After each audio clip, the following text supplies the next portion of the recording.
देखो एबे वो कड़ाई को ट्रांसफर कर नहीं एबे एटा को एमती कड़ाई रे एटा को आनी बेला जाक जो हमर सरटा को मु पकई देछि बस एटा के हाई फ्लेम कर देछि मु बस एको फुटिया को दबा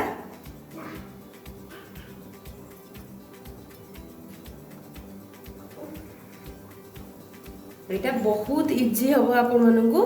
बस एटा फुटेला परे देखिबे आस्ते आस्ते घी कलेक्ट हवा आरंभ हो जिवो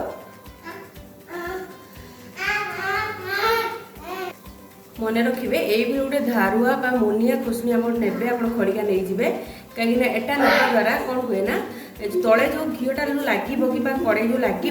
सेटा आम ये बाहर कर देखो मुझे चल दूची सब बड़ कड़े नापी चेष्टा करेंगे यहाँ मोर घी मरा कड़े तेणु मुझा ही नहीं आपण पाखे जब बड़ कड़े अच्छी सिल्भर कड़े जब अच्छी आप बहुत बढ़िया हम घी सिल्भर कड़े ही भल बाहर कि सिल्भर जो जगह अच्छी आप तो जानी गाँव में चूली जो जो कौन कहते सिल्भर जो थाए जो बेला जो से बेलार से बाहर कर तले चूली से रखीदे बहुत भल घी बाहरी थाए जेहेतु एठी सहर तो चूली कौट आण सब गैस रे तेणु आमको बड़ कड़े ही ये सब करा पड़ो देखो मुझे चलईदेली जहाँफल जो मुंडा मुंडा होगी सब मेल्ट हो गला आपने देखिपे घी बाहर स्टार्ट हो सारी आपने देखिपे ऊपर के ऑयल भासुची एबे आंच को संपूर्ण मीडियम रखा मीडियम आंचरे मन रखिए गोटे मिनट थे आप चलाऊे कहीं तल ऊपर गोटे साइड घी मैंने कंचा हो गंध रही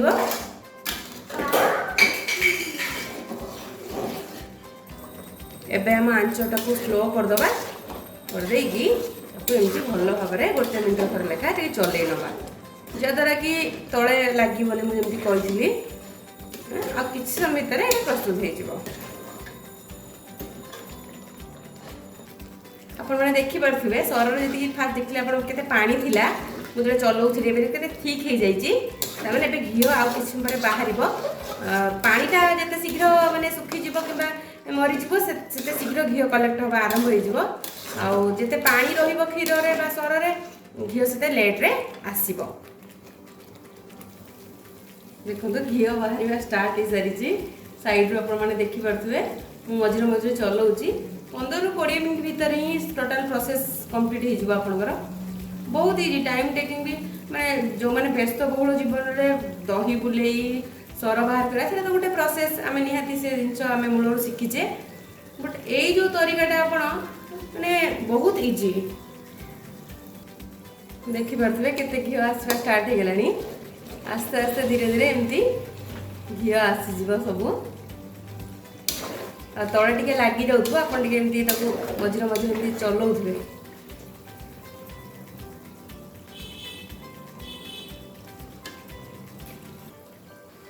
दुई मिनिट पर देखु आस्ते आस्ते केमती घी बहुत बहुत बाहर आरंभ हो गलानी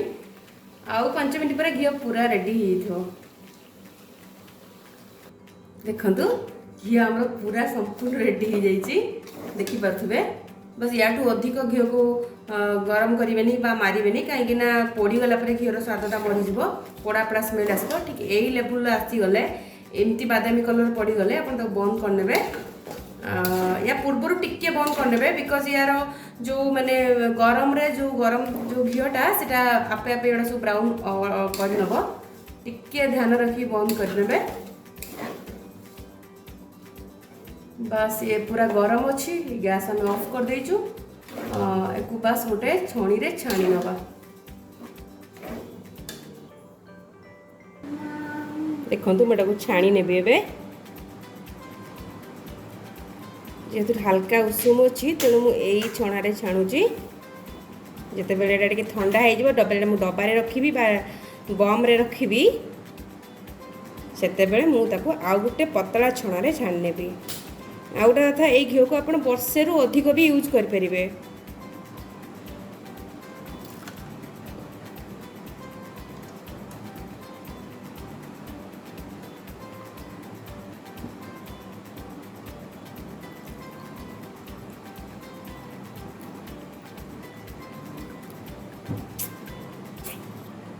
ठीक है।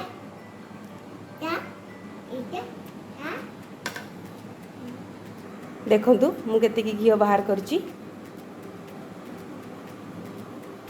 एटा को गरम अच्छे बे आउ थरे मु छाणी डब्बा रखिबी आपन को गोटे कथा कहबी एति मोर 10 दिन लो स्टोर करिथिबा सररो मु घी बाहर करची घी डिपेंड करे आपनकर क्षीर क्वालिटी रो आपन केमती क्षीर रखुचंती केती मात्रा क्षीर मु जो क्षीर रखुची एतरे पानी तो निहाती रहउची बहुत पानी रहउची खाली पानी ने बहुत पानी रहउची सेतिक मु एतिकी घी बाहर कर परची ये मिनिमम आपनकर 200 ग्राम घी हबो 200 ग्राम घी मु 1 लीटर क्षीर रु 10 दिन ले मु बाहर कर परची आ सब माने जदि आपन भलो क्वालिटी रो क्षीर पाउचंती ताले याठू अधिक घी आपन 300 350 जाय घी आपन बाहर करि पारे 10 दिन लो क्षीर रु तेणु आपन पर डिपेंड करे आपन कोन क्षीर केते माने जो माने क्वालिटी पर डिपेंड करे केते फैट अछि क्षीर रे तो आज एतिकी यदि वीडियोटी भल लगी थाए ताले लाइक करंतु सब्सक्राइब करंतु आ कमेंट लिखिया को जमा भूलिबेनी रहिली नमस्कार।